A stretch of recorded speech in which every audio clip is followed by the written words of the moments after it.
This is K.M. Weiland, and you're listening to the 108th episode of the Wordplay Podcast. I'm getting so close to finishing the first draft of my historical work in progress, The Deepest Breath, that I can taste it. And yes, I know I've said that before, but this time I feel certain it's almost finished. The rewrite I started this spring, to cut out and replace a substantial subplot, is coming together just as I hoped. The story feels so much more cohesive and solid, and I've gotten to flesh out my characters much more. The setting has completely popped off the page, and I've enjoyed practically every second of it. I always tend to be overly optimistic in estimates of these kinds, but I'm thinking I'll probably have the first draft finished by the end of August and be ready to jump into those early edits during the month of September.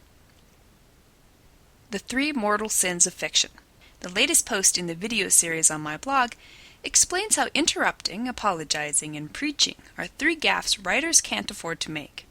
You can watch the video on my blog at wordplay-kmweiland, that's weiland.blogspot.com. New videos are posted every Wednesday.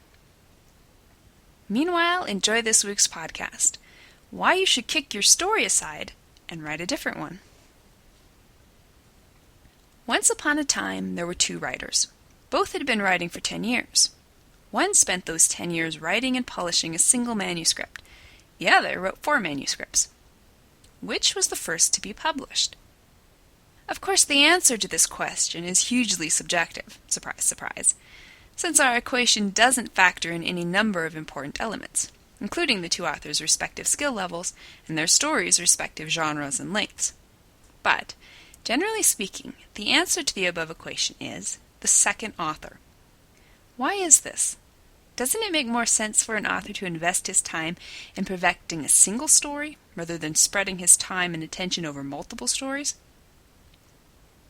At first glance, yes, but consider the following. Few authors reach publication with their first novel. I wrote 4 books before A Man Called Atlas publication. Fantasy titan Brandon Sanderson wrote 12. In her post, Will Your First Book Be Published?, literary agent Rachel Gardner points out, it takes most people a few tries to write a viable and sellable novel. Like it or not, this is true for the overwhelming majority of writers. Few first books are the author's best work. With time and dedication, most authors are able to refine their mastery of the craft with each story they write. My own experience has taught me that I can't truly see the faults of a book until I've written the next one. I routinely put finished manuscripts back on the shelf to await further revision until after I've written another book.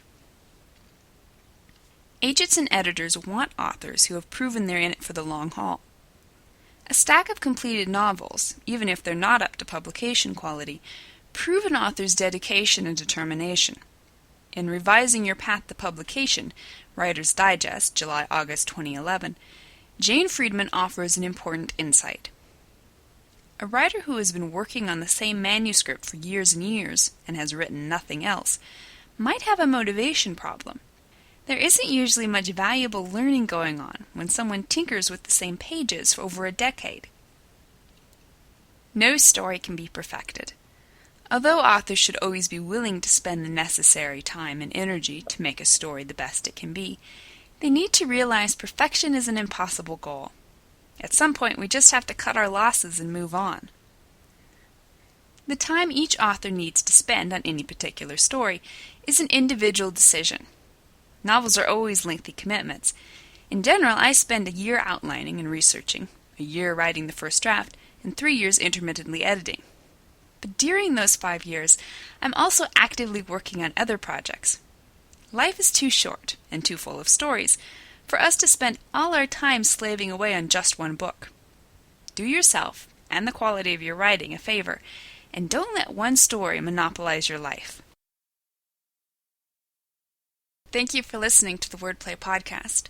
To read a transcript of this episode, visit me on the web at wordplay-kmweiland, that's weiland.blogspot.com, and be sure to listen again next week.